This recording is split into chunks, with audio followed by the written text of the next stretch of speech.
Carnot's engine.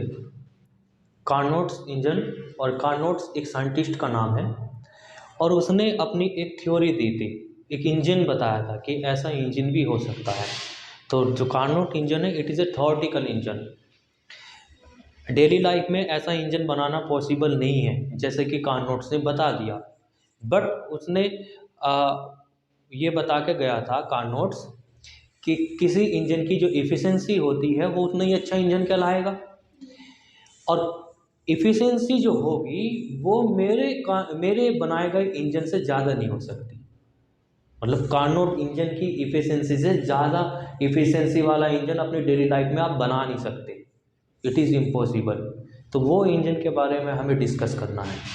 And Carnot's engine के बारे में स्टडी करने से पहले हम बेसिकली जो इंजन्स के पार्ट होते हैं उनको जानते हैं।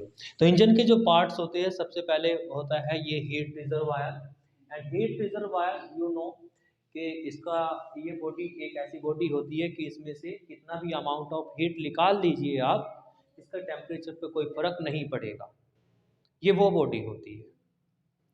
सेम इसी तरीके से यहाँ से हीट किस तरफ फ्लो होती है, टू दी लोअर बॉडी, और लोअर टेम्परेचर बॉडी हमारी क्या होती है वहाँ पर, सिंक। सिंक की क्या खूबी रहती है, सिंक की क्वालिटी ये है कि whatever the amount of heat is given to the sink, इस टेम्परेचर डज नॉट चेंज। इसका टेम्परेचर इंक्रीज नहीं होगा, इसका टेम्परेचर नहीं चेंज होगा, कितना भी अमाउंट ऑफ हीट दे दीजिए। और अब हम ये समझ गए कि इंजन में हीट जो फ्लो होती है from higher temperature to lower temperature को फ्लो होती है और बीच में कुछ वर्क होता है, बीच में हमारे डिवाइस लगे रहते हैं, वहाँ पर कुछ वर्क होता है।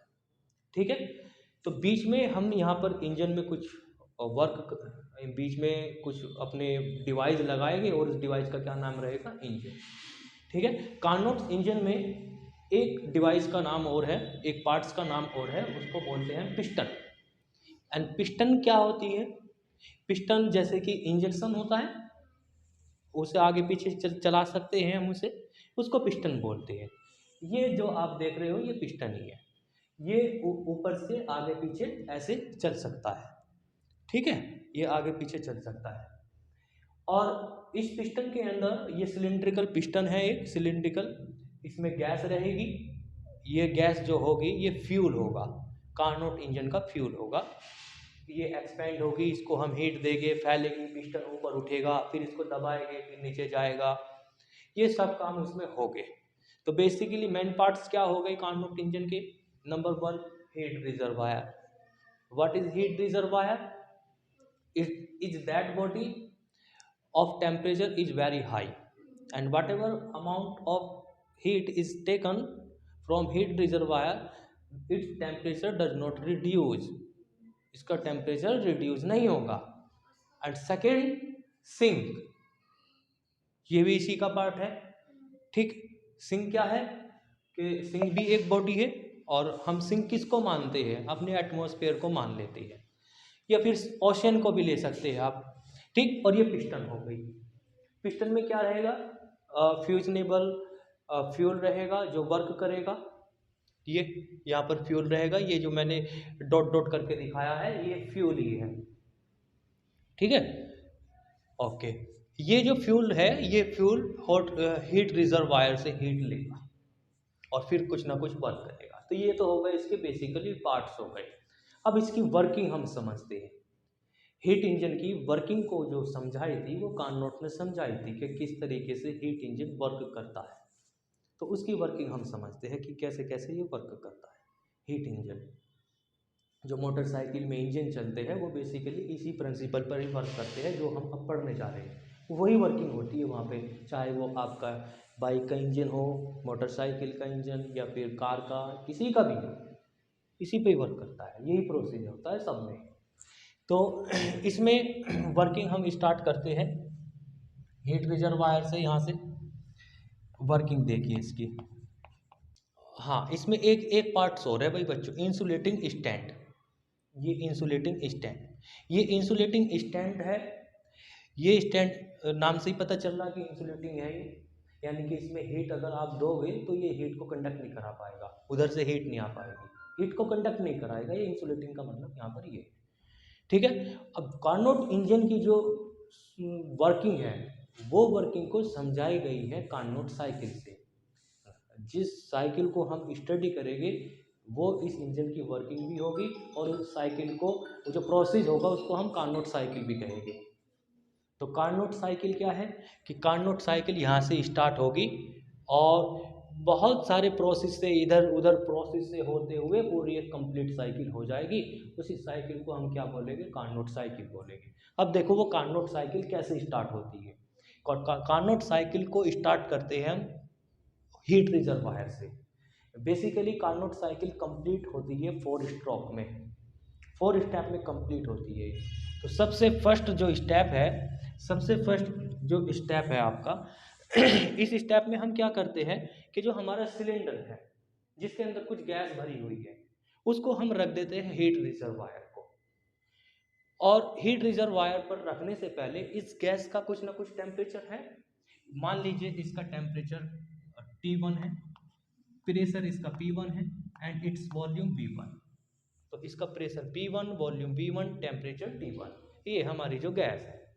ठीक है, हमने इसको हीट रिजर्वायर पर kept, put on the reservoir and now जो ये गैस है, ये गैस इधर से हीट लेगी, इसे इसको हीट मिलेगी और हीट मिलने के बाद इसमें एक्सपेंशन होगा, ये स्लो स्लो एक्सपेंड होती चली जाएगी। तो हम इसको अलाउ कर देते हैं एक्सपेंड होने के लिए। जैसे इसको एक्सपेंड के लिए अलाउ कर दिया जाता है तो ये पिस्टन ऊपर उठता जाता है, ऊपर उठता जाता है, ऊपर उठता जाता है। तो इसका जो प्रेशर है, इसका प्रेशर चेंज हो जाएगा। क्यों चेंज हो जाएगा? क्योंकि वॉल्यूम इंक्रीज हो रहा है, और वॉल्यूम इंक्रीज होगा तो क्या होगा, प्रेशर इसका चेंज हो जाएगा। ठीक है, और ये जो प्रोसेस हम कर रहे हैं बहुत स्लो स्लो कर रहे हैं, और स्लो स्लो करने का मतलब ये है कि आप आइसोथर्मल प्रोसेस कर रहे हैं, और आइसोथर्मल प्रोसेस में हम अपने जो अंदर गैस है उसका टेम्परेचर नहीं इंक्रीज होने देंगे। हीट उसको मिल जाएगी बट उसका टेम्परेचर इंक्रीज नहीं होने देंगे हम। तो ये कौन सा प्रोसेस है, आइसोथर्मल प्रोसेस। तो फर्स्ट स्ट्रोक कहाँ से स्टार्ट होगा आपका, आइसोथर्मल प्रोसेस, आइसोथर्मल।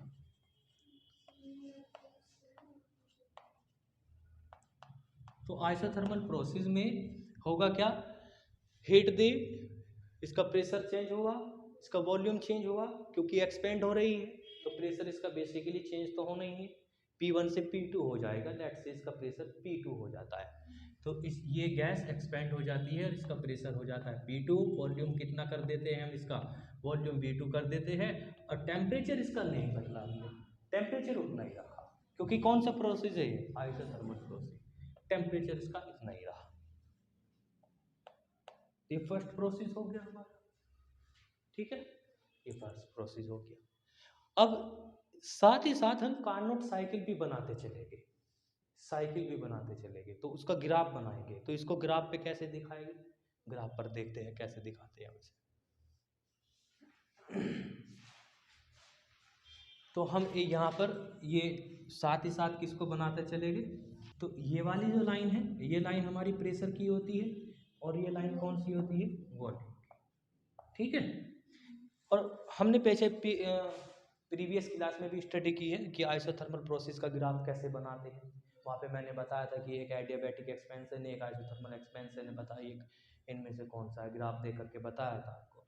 तो आइसोथर्मल प्रोसेस की स्लोप कैसी रहती है, कम रहती है, और एडियाबैटिक की ज़्यादा रहती है। तो ये कौन सा प्रोसेस कर रहे हैं, आइसोथर्मल प्रोसेस कर रहे हैं। इस प्रोसेस में प्रेशर कुछ था, स्टार्टिंग में पहले प्रेशर कितना था, P1, तो कुछ ना कुछ प्रेशर की वैल्यू रही। मान लीजिए वो प्रेशर की वैल्यू यहाँ पर थी इतनी, ये प्रेशर था, इतना उसका वॉल्यूम था, ये वॉल्यूम था इतना, और इतना प्रेशर था, उसका टेम्परेचर T1 था। हमने क्या किया, इसको अलाउ कर दिया एक्सपेंड होने के लिए। एक्सपेंड जैसे हो रहा है तो इसका वॉल्यूम बढ़ रहा है, वॉल्यूम बढ़ रहा है, वॉल्यूम बढ़ रहा है, और प्रेशर का क्या हो रहा है, प्रेशर डिक्रीज होएगा, प्रेशर डिक्रीज होता चला जाएगा। तो ये वॉल्यूम इंक्रीज हुआ, वॉल्यूम इंक्रीज हुआ, और ये वॉल्यूम इंक्रीज होते होते ये इधर चला गया। ठीक है, ऐसे ही बनाया था हमने स्लोप आइसोथर्मल प्रोसेस की। ये वॉल्यूम इंक्रीज हो जाएगा इसका, देखो यहाँ पे वॉल्यूम इंक्रीज हो गया, अब यहाँ पे इतना वॉल्यूम है, पहले यहाँ पे इतना वॉल्यूम था।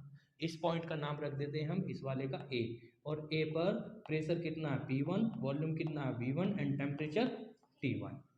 कहाँ पहुँच गए आप? दूसरे पॉइंट पर पहुँच गए। इस पॉइंट का नाम रख देते हैं हम B and here pressure P2, volume V2 and temperature T1।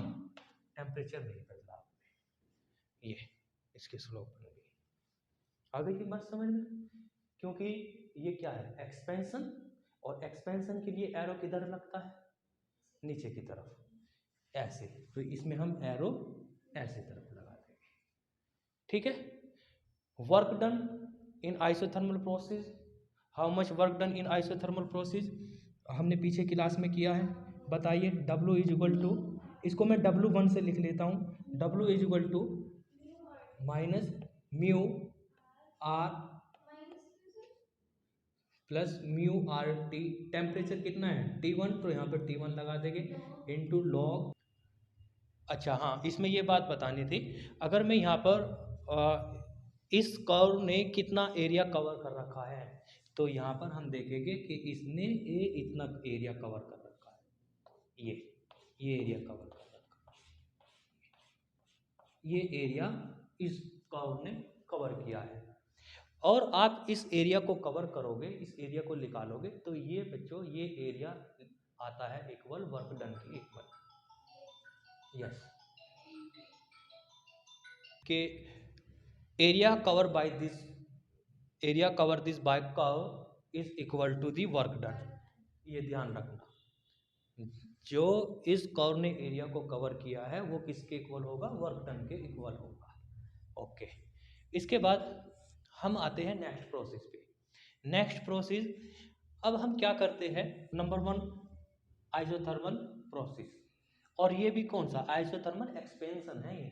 तो प्रोसेस हटा करके यहाँ पे हम क्या लिख सकते हैं? एक्सपेंशन। हाँ, कंप्रेशन भी होगा, तो ये एक्सपेंशन। तो 2 आइसोथर्मल प्रोसेस है एंड 2 आइडियाबैटिक्स, 2 कंप्रेशन 2 एक्सपेंशन।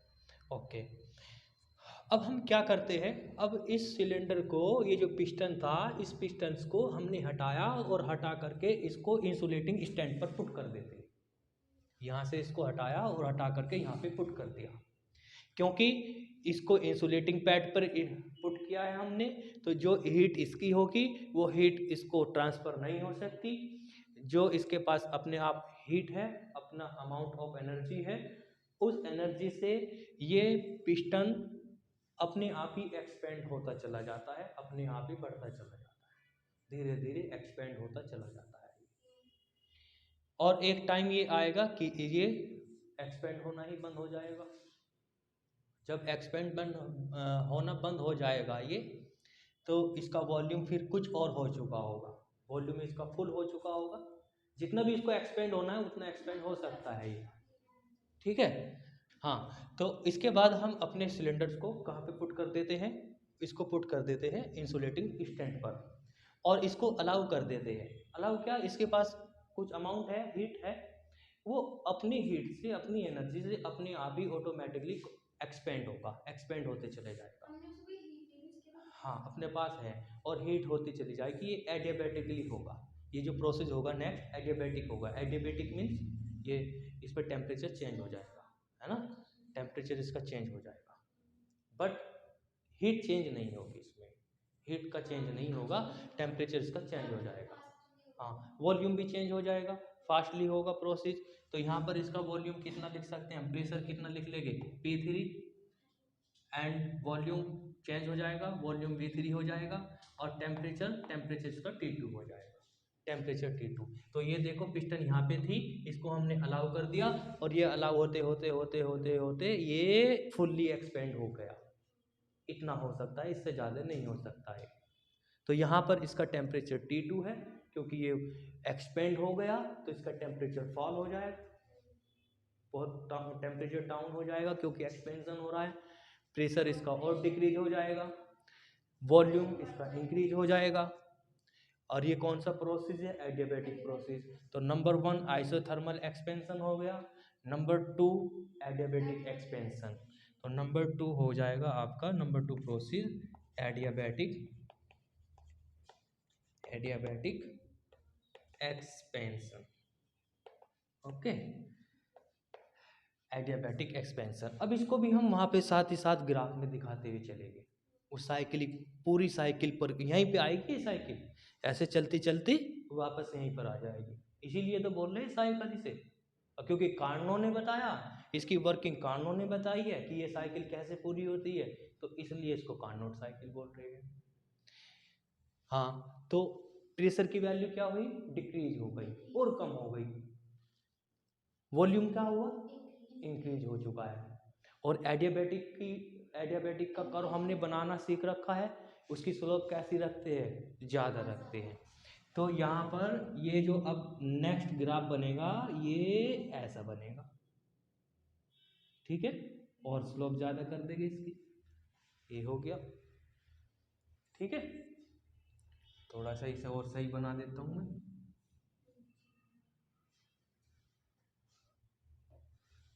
ये इसकी स्लोप यहाँ पर हम ज़्यादा कर देंगे, ये, ठीक है भाई। देखो, क्योंकि वॉल्यूम इंक्रीज हुआ है, एक्सपेंशन हो रहा है, तो एरो किस तरफ लगाएंगे, इस तरफ एरो लगा देंगे, ठीक। प्रेशर भी डिक्रीज हुआ है, यहाँ पर प्रेशर कितना था, इतना, ये देखो इतना प्रेशर है ना। और जैसे ही हमने इसको एक्सपेंड होने दिया तो प्रेशर कितना हो गया, P3, एंड P3 की वैल्यू कैसी है, कम, P2 से कम है। और देखो यहाँ पर P2 आ गई तो यहाँ पे कम है प्रेशर, यहाँ कम है, तो इस वाले पॉइंट का नाम देते हैं हम C। C पर प्रेशर कितना है, P3, वॉल्यूम कितना हो चुका है 3, टेम्परेचर कितना हो चुका है T2, टेम्परेचर T2 हो गया। ये प्रेशर कम है, नीचे इतने आ गए, ये प्रेशर ऊपर जैसे जाएगा, जैसे जैसे ऊपर जाएगा प्रेशर वैल्यू बढ़, ठीक है, प्रेशर की वैल्यू कम हो गई ना इस वाले पॉइंट पर। अब वर्क डन कितना होगा, work done in adiabatic process लिखवाओ, W is equal to W2 is equal to R upon gamma -1 into T1 minus T2, T1 minus T2, यानी कि आपने टेम्परेचर T1 से T2 तक कर दिया, टेम्परेचर T1 से T2 तक कर दिया, टेम्परेचर डिफरेंस हो गया, इतना वर्क होता है। सेम अब यहाँ पे वही याद रखोगे, work done, area cover by this slope, area cover by this, area cover by this curve is equal to the work done, याद रखना। तो इसको भी मैं ऐसे कर देता हूँ, ठीक है, ये इतना वर्क, ठीक है, ये वर्क होगा। नेक्स्ट प्रोसेस कौन सा होगा, अब हम क्या करते हैं यहाँ पर आइए, इसे इस वाले स्टैंड पे से हटाएंगे और इस वाले स्टैंड पर लेकर के चले जाएंगे, ठीक है, और ऊपर से उसे दबा देंगे, ऊपर से उसे दबा देंगे, ये दब जाएगा, तो दब जाएगा तो फिर क्या होगा, प्रेशर का क्या होगा, प्रेशर ज़्यादा हो जाएगा, क्योंकि इतने अमाउंट में पहले हीट थी, अब इतने अमाउंट में आ गई। हाँ, तो ये जो प्रोसेस होगा, इस प्रोसेस को हम कहेंगे आइसोथर्मल कंप्रेशन, आइसोथर्मल कंप्रेशन इस प्रोसेस में जो होगा है। आइसोथर्मल प्रोसेस में टेम्परेचर बढ़ता है ना, किसमें, आइसोथर्मल प्रोसेस में टेम्परेचर कांस्टेंट रहता है, लेकिन हम इसको अब जब कंप्रेस करेंगे तो टेम्परेचर इंक्रीज होगा, लेकिन आप इस बात पे ध्यान नहीं रख रहे, रखा किस पे, जैसे ही टेम्परेचर बढ़ेगा नीचे चला जाएगा, तो टेम्परेचर जो इंक्रीज होगा वो टेम्परेचर सिंक को मिल जाएगा, तो टेम्परेचर हम इंक्रीज नहीं होने देंगे, इसका टेम्परेचर रिमेन्स कांस्टेंट। तो इस प्रोसेस में ये कौन सा प्रोसेस है, आइसोथर्मल प्रोसेस, ठीक है। स्लो स्लो करेंगे, ऊपर से दबाएंगे, ऐसे दबाते लाएंगे, और जितनी भी हीट थी वो हीट किसको दे दी जाएगी, सिंक को। अभी हमने किया क्या, रिजर्वायर से हीट ला रहे हैं सिंक को दे रही है, तो क्या हो रहा है, फ्लो ऑफ द हीट का फ्लो करा रहे हैं, और हीट का फ्लो नहीं होगा तो वर्क डन नहीं होगा, ये हम जानते हैं। तो इसको हीट देनी जरूरी है, हीट फ्लो कराना जरूरी है। तो नेक्स्ट क्या है, आइसोथर्मल कंप्रेशन। अब इसको दबा देंगे, ठीक है। ये समझ आ गया, तो मैं इसे मिटा दूं।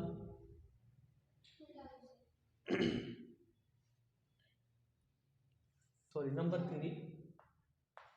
Three isothermal compression. क्या किया आपने, आइसोथर्मल कंप्रेशन दबा दिया, प्रेशर का क्या हुआ बताओ, बढ़ा, प्रेशर बढ़ गया, वॉल्यूम का क्या हुआ, वॉल्यूम, हाँ। तो अब ग्राफ किस तरफ चलेगा, इस तरफ या इस तरफ, ऊपर की तरफ चलेगा। ये यहाँ से इस वाले पॉइंट से उठेंगे हम, इसको मैं दूसरी चौक से बनाता हूँ, जैसे इसकी थी ऐसे ही रखनी है। ये कंप्रेशन हुआ और ये यहाँ आ गया, ये आ गया यहाँ पे, ठीक है, सही है, इसी के जैसी है ना। और इस वाले पॉइंट का नाम रख देते हैं हम A B C D, D नाम दे दिया मैंने इसका। और डी पॉइंट पर प्रेशर कितना हो चुका है, यहाँ पर प्रेशर हो चुका है P4, वॉल्यूम V4, टेम्परेचर तो चेंज नहीं हुआ, टेम्परेचर तो T2 रहेगा, यहाँ पे temperature T2, okay. And work done by this process, तो आंसर है जितना एरिया ये कवर करेगा, ये जो कर्व बना आपका CD, ये CD जो एरिया कवर करेगा वही एरिया किसके इक्वल होगा, work done by isothermal compression. And work done in isothermal compression we already discuss, and what is the formula of work done in isothermal compression, W3 is equal to, हाँ same इसी की तर्ज पर same ये रहेगा, mu R, but temperature यहाँ पे change होगा, यहाँ पे टेम्परेचर T2 रखेंगे हम, temperature T2 into log volume कितना किया आपने, V3, सॉरी V4 किया है, वॉल्यूम V4 हो चुका है, हाँ यहाँ पर वॉल्यूम हो चुका है ये, pressure P4, volume V4, temperature हमने बढ़ने नहीं दिया, टेम्परेचर T2 ही रहा, तो यहाँ लिखेंगे V4 अपॉन V1 V2, हाँ V3, ये वर्क डन का फॉर्मूला आ गया, ये तो हमने कर रखा, ठीक है। 3 स्टेप हो गए, साइकिल हमारी थोड़ी सी रह गई पूरी होने में। अब क्या करेंगे, अब इसको फिर दोबारा से इस पर लाएंगे, आसान है यो, यहाँ से उठाया यहाँ रखा, यहाँ से यहाँ रखा, फिर यहाँ से यहाँ रखा, फिर यहाँ लिया, है नहीं आसान। तो अब इसको फिर इस पर लाएंगे और ये यहाँ ले आएंगे,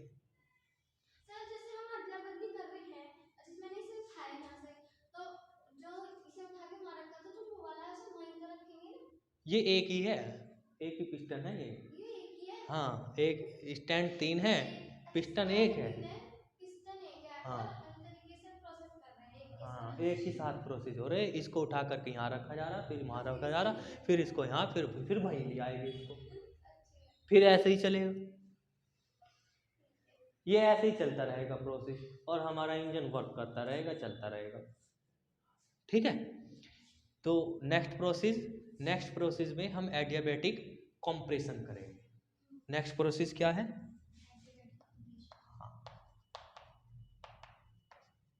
एडियाबैटिक कंप्रेशन। तो कार्नोट साइकिल में बेसिकली आपने ये देखा कि स्टार्टिंग में एक्सपेंशन किया हमने, और लास्ट के 2 प्रोसेस कंप्रेशन के हैं, एक्सपेंशन आइसोथर्मल एक्सपेंशन, फिर adiabatic expansion, isothermal compression, adiabatic compression. Adiabatic compression means fast दबाएंगे उसको, बहुत तेजी से दबाएंगे। हाँ, इतना तेजी से दबाएंगे, इतना तेजी से दबाएंगे क्योंकि सारा अमाउंट ऑफ हीट तो सिंक को दे दिया हमने, तो उसके अंदर थोड़ी बहुत गैस बची। हालांकि गैस तो जाएगी नहीं कहीं, गैस ने अपनी जितनी भी हीट थी वो सिंक को दे चुकी है। अब हमको इस गैस का टेम्परेचर इतना कर लेना है, दबा दबा करके इसको इतना टेम्परेचर कर देना है कि इसकी इनिशियल स्टेज आ जाए। इसका टेम्परेचर उतना ही हो जाए जितना स्टार्टिंग में था। पहले कितना टेम्परेचर था T1, वॉल्यूम कितना था V1, प्रेशर कितना था P1।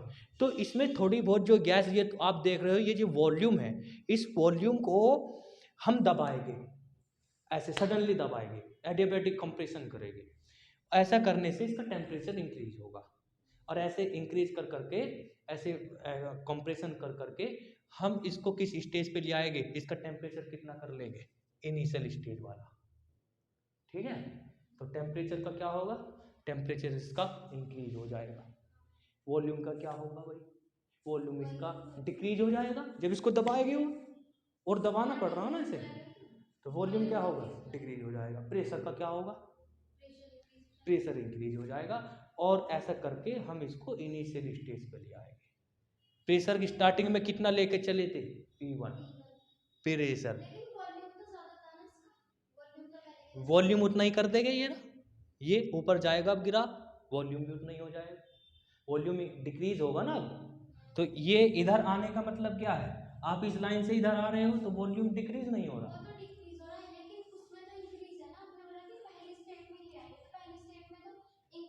अच्छा, इतना ज़्यादा जो दिख रहा है तुझे, ये इसमें समझाने में दिख रहा है, समझा रहा हूँ मैं इसलिए दिख रहा है, लेकिन एक्चुअल में प्रोसेस जो होगी, जो लास्ट में जो साइकिल होगी, लास्ट की जो स्टेज होगी, हम उसका वॉल्यूम उतना ही करेंगे जितना फर्स्ट स्टेप का था। ये देखने में अलग अलग वॉल्यूम लग रहा है तो इसलिए बोल रहे हो, लेकिन नहीं, ऐसा नहीं है। ये तो समझाने के लिए मैंने डायग्राम अलग अलग ले लिए। वॉल्यूम उतना ही करना जितना इनिशियल स्टेज में था। तो अब ये साइकिल किस तरफ चलेगी जल्दी बताओ, ऊपर की तरफ, क्योंकि कंप्रेशन हो रहा है तो एरो किस तरफ लगाएंगे, ठीक है। और ये साइकिल जाएगी अब ये ऊपर की तरफ, ये ऐसे चली जाएगी, ठीक है। And how much work done, answer is area cover by this, area cover by this cover, हाँ, area cover by this curve AD, and its formula already we derive, how much work done, W4 is equal to, हाँ बिल्कुल same, ये इसके ऐसे ही बोला जाएगा। ये adiabatic कहाँ, ये रहा, म्यू आर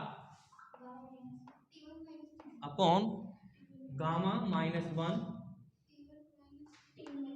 T1 माइनस, नहीं यहाँ पर टेम्परेचर कितना है T2, यहाँ पर टेम्परेचर कितना T1, तो T2 माइनस T1 लिखेंगे ना, T2 माइनस T1, ओके। ये आ गए ना, वहीं आ गए हम, इनिशियल स्टेज ना आ गई, ये वहीं पे आ गई, साइकिल कंप्लीट हो गई हमारी, साइकिल हमारी पूरी कंप्लीट हो चुकी है, हम इनिशियल स्टेज पर आ चुके हैं, पूरी साइकिल एक कंप्लीट हो गई। और इस साइकिल को समझाया था किसने, कार्नोट, इसलिए इसको क्या कहते हैं हम, कार्नोट साइकिल। जितने भी इंजन होते हैं, बेसिकली कार्नोट इंजन कोई इंजन नहीं है, प्रोसेस है, वो प्रोसेस है, वो एक प्रोसेस है कि उसकी हेल्प से समझा रहे हैं हम। जितने भी इंजन हैं वो इसी भी प्रोसेस पे वर्क करते हैं, ऐसे ही बने हुए रहते हैं इंजन। इंजन को अगर आप खोल करके देखोगे, अभी मैं तुम्हें एक वीडियो दिखाऊंगा तब समझ में आएगा थोड़ा सा। तो इंजन सब बेसिकली ऐसे ही बने हुए रहते हैं, उसमें यही प्रोसेस अप्लाई होती है, और कार्नोट ने इसको समझाया था, ठीक है।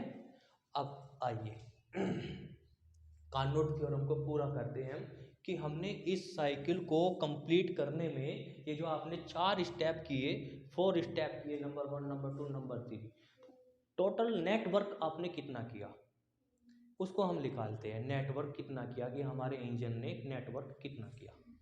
अच्छा, उसे समझने से पहले आप कंप्रेशन के लिए पॉजिटिव ले हुए वर्क डन पॉजिटिव रखोगे और वर्क डन एक्सपेंशन के लिए नेगेटिव रखोगे।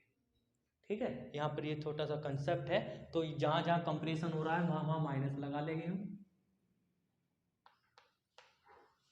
ठीक, और कंप्रेशन का मतलब क्या है? Work done by the gases and expansion means क्या है? Sorry, compression means work done on the gases, work done on the gases and expansion means work done by the gases. तो work done by the gases positive work लेंगे हम and work done on the gas negative. ठीक है, तो network कैसे निकालोगे आप?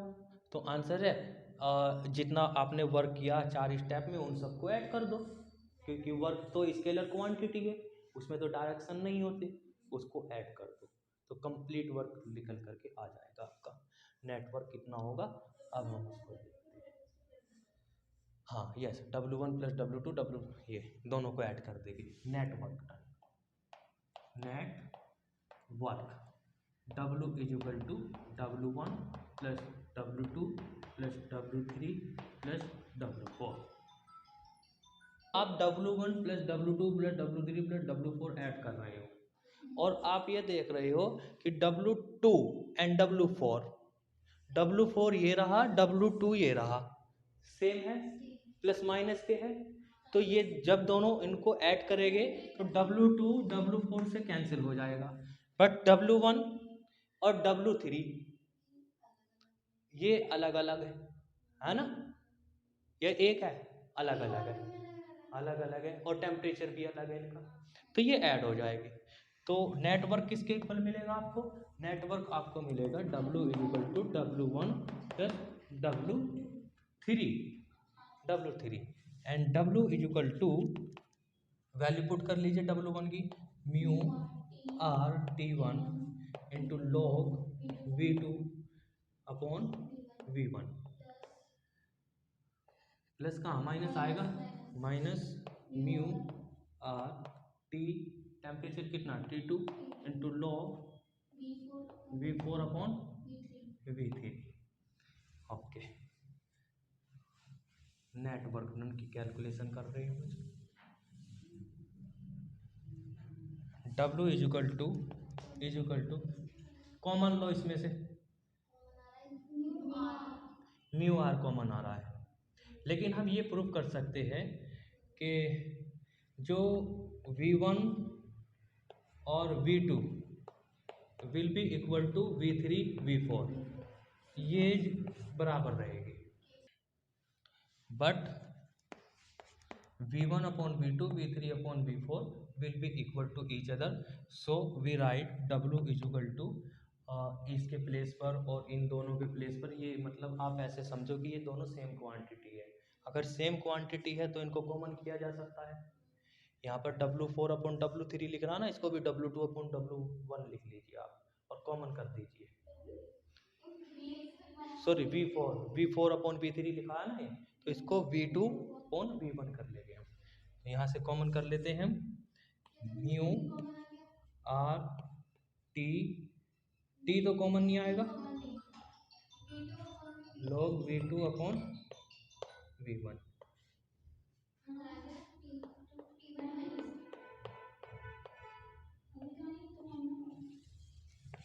Network कितना होगा? नेटवर्क कितना हुआ? μR log V2/V1 T - T2 and graph में कहाँ पर होगा ये? तो ग्राफ में नेटवर्क डन यहाँ पर होगा। ये एरिया देख रहे हो, ये वाला, ये जो लूप बन रहा है, हाँ ये जो लूप बनता है, ये लूप नेटवर्क डन का है। Network done is shown by ABCD = area ABCD। तो ये जो वर्क होगा, ये वर्क किसके इक्वल हो गया? एरिया ऑफ ABCD, इसके इक्वल रहेगा। ठीक है, ये कार्नोट साइकिल हमारी जो होती है ये कंप्लीट हो जाती है इस तरह से। देखो कार्नोट इंजन, ये जो हमने बताया, मैंने बताया आपको कि इसको इस पे उठा के रखेंगे, फिर इस पे उठा के रखेंगे, फिर इधर रखेंगे, ऐसा नहीं होता बेसिकली। ये तो समझाने के लिए प्रोसेस है कि हमने ऐसा कोई ना होगा इंजन में, वहाँ पे उठा उठा करके कोई ना रखेंगे, है नहीं, ऐसा नहीं है। एक्चुअल में मैं अभी तुम्हें एक वीडियो दिखाऊंगा, उससे समझ में आएगा, लेकिन समझने के लिए यही इसी का सहारा लेंगे हम। तो स्टार्टिंग में जब हीट रिजर्वायर पर रखा था जो पिस्टन, तो उसको हीट मिली तो उसका वॉल्यूम बढ़ता चला गया, बढ़ता चला गया। तो इसका वॉल्यूम ये बढ़ता चला जाएगा, पिस्टन का वॉल्यूम बढ़ता चला जाएगा। एक पेन दो, मुझे क्या चलाना है। तो ये यहाँ था पहले, ये पिस्टन ऊपर उठा ऊपर उठा ऊपर उठता हुआ, अब ये जो पहिया होगा, ये जो चक्का होगा, ये ऐसे घूमेगा, ये चक्का ऐसे घूमेगा यूं, और इसको ये घुमा देगा। तो हाफ साइकिल घूम गई, ये यहाँ से यहाँ तक आ गया, ठीक है। अब यहाँ तक आ गया, ये फैलता चला गया, ऊपर तक चला गया। तो ये पिस्टन ने इसे को चक्के को ऐसा हाफ रिवॉल्यूशन करा दिया। उसके बाद क्या होगा, उसके बाद हम इसको दबाएंगे, हम नहीं दबाएंगे क्योंकि इसके अंदर वेलोसिटी आ जाएगी अपने आप ही। तो ये अपने आप ही नीचे आएगा पहिया, और जब ये पहिया अपने आप ही नीचे आएगा तो ये पिस्टन भी साथ में नीचे लाएगा, तो ये पिस्टन भी नीचे की तरफ आता चला जाएगा, आता चला जाएगा नीचे की तरफ। फिर अपने आप कॉम्प्रेशन होगा, कॉम्प्रेशन होगा, और कॉम्प्रेशन होते होते ये स्टेज आ जाएगी, और ये स्टेज से फिर वही नेक्स्ट स्टेज, इनिशियल स्टेज आ जाएगी। तो इस तरीके से ये जो व्हील है, फ्लाई व्हील है, ये कंप्लीट घूमता है। इसके साथ में हमने चैन लगा रखी है, मोटरसाइकिल का पहिया घूमता है, उसके साथ में गेयर बक्सा चैन वो सब लगा रखे हैं हमने। हाँ हाँ हाँ, expansion expansion, compression compression, isothermal adiabatic, isothermal adiabatic. तो इस तरीके से हमारा जो कार्नोट इंजन है, हमारा जो इंजन है, इस तरीके से वर्क करता है, ठीक है। अब अभी मैं एक वीडियो दिखाऊंगा तुम्हें।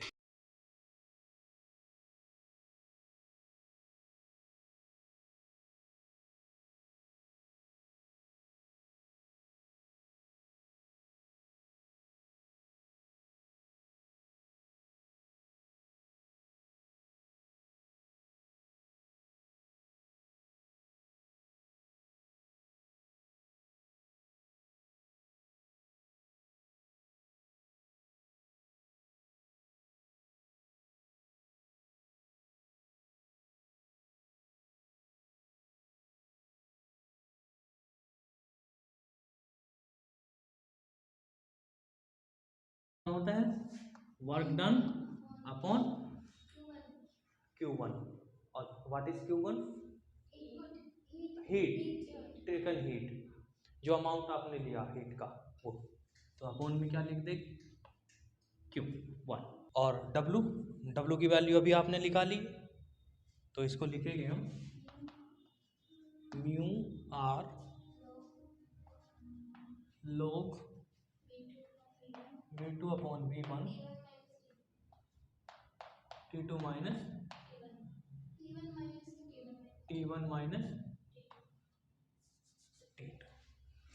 क्यों की वैल्यू लिखवाइए, क्यों Q1 कितना अमाउंट निकाला आपने हीट का, heat taken by the sink, sorry reservoir, reservoir से कितना अमाउंट लिया था आपने हीट का।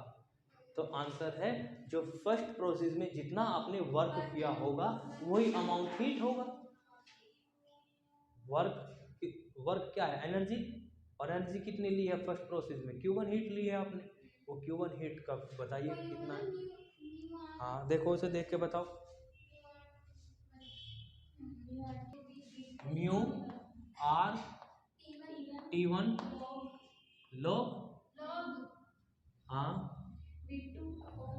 V2 अपॉन V1, ये है ना, कैंसिल हो गया, ये कैंसिल हो गया, and how much eta W, sorry T1 minus T2 upon T1, एल्सियम ब्रेक करिए, 1 माइनस T2 अपॉन T1,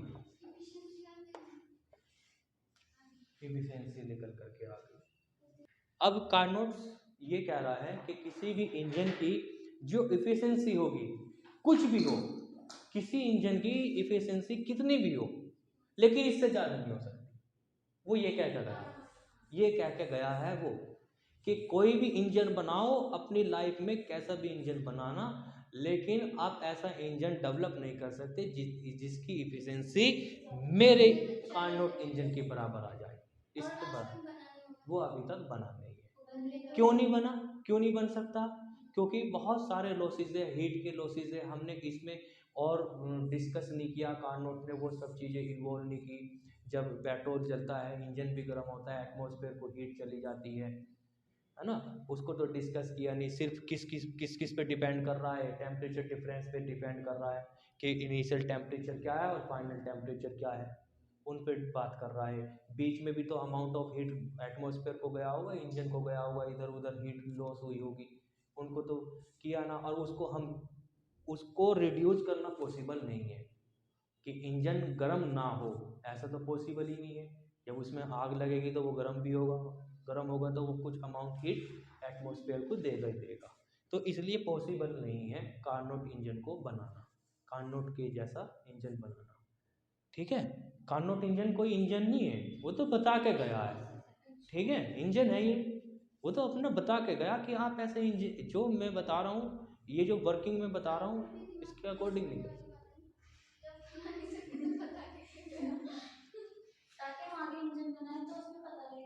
नहीं भाई, ऐसे हो सकता है कोई महान आए जो बना करके चला जाए। तो अब बाद में फिर कार्नोट ने थ्योरम बना दी अपनी, कार्नोट ने अपनी एक थ्योरम बना दी, एक स्टेटमेंट दे दिया कि कार्नोट इंजन क्या होता है, कार्नोट थ्योरम क्या होती है।